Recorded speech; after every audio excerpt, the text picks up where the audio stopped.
Hey everyone, I'm Mariana and welcome back to another Wicked Wednesday. Today I have a South Korean film recommendation for you. You guys know how much I love my foreign language films, so I'm going to give you 5 reasons why you should watch The Chaser. First of all, this is actually a pretty unusual thriller. South Korean famous revenge thrillers might as well be a separate genre, and going into this film, that's what I thought I was getting myself into. I judged it by the title, the poster, the description, and actually the beginning of this film may lead you to believe that that's what you're about to watch as well. But no, this is actually a procedural thriller, which may not sound as exciting as a revenge thriller, but trust me, it is. You're still going to get all of your chases and violence and the dark tone you would expect, but all of that is rooted in reality and drama, making The Chaser come very close to the neo-noir genre. Reason number 2 is that this film is not only filled with tension, but is also very frustrating. You may wonder, why would you want to be frustrated while watching a film, but in this case, it's the good kind of frustrated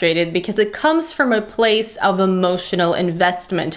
You want to see certain characters succeed and for other characters to burn in hell, but all of this comes to a halt due to certain circumstances, not the least of which is bureaucracy and incompetence of the police. What I also loved about The Chaser is that it does not build the suspense by withholding information from the audience. It's actually the opposite. The audience knows exactly what's going on from the very beginning. You know who the killer is, which, by the way, the movie is loosely based on a real South Korean serial killer.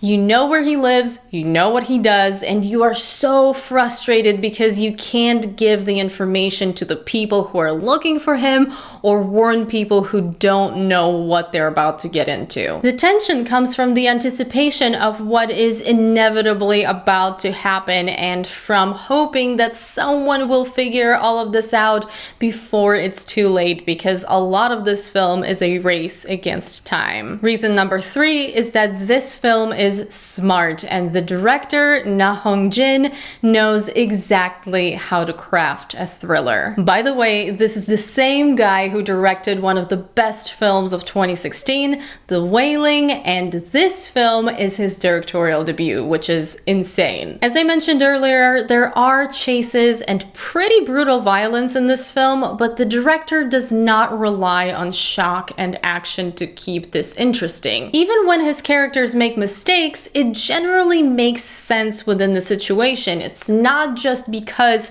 in order to advance the plot, someone needs to screw up at the moment. He knows how to keep the audience engaged and emotionally invested through storytelling and character development, and none of the action or violence ever feels gratuitous or over the top. It is a pretty brutal film though. I want to make sure you understand that the film does not hold back, but it never feels like violence for the sake of violence or action for the sake of action. Reason number 4 is the character development. At the beginning of the film, you are introduced to a pimp who used to be a cop, and he is not a nice guy. He is selfish, he doesn't treat people with a lot of respect, and his motivations for getting involved are strictly business-based because he thinks someone is kidnapping his girls and selling them. This is not a guy you want to root for. When I started watching this film, I thought, this is my protagonist? Really? But believe me, and you're probably not going to believe me, I probably wouldn't have believed me, but I guarantee that you will be rooting for this guy and he will grow on you as a person. Not just because the antagonist is a smug psychopath, but because you do see a better person come through within the protagonist as the film progresses. And finally, reason number 5 is the style and tone. As you can imagine, Hong-jin, The Chaser is a great looking film. The dark and gritty atmosphere fits perfectly with the tone of the story, and the soundtrack matches all of this as well.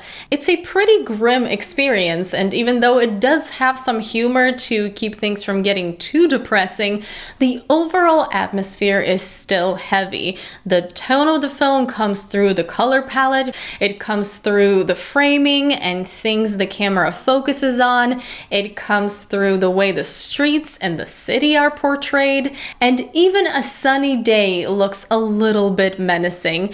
If you appreciate a thriller with a distinct style and you generally enjoy that signature South Korean thriller look, then you just cannot miss The Chaser. That's it for this video. Thank you guys so much for watching. Let me know what you thought of The Chaser if you've seen it already, and if you haven't, I obviously highly recommend it. If you enjoyed this video, which I hope you did, please don't forget to give it a thumbs up, share it, and subscribe to my channel if you haven't already. I hope you're having an awesome day, and I will see you soon in my next video. Bye!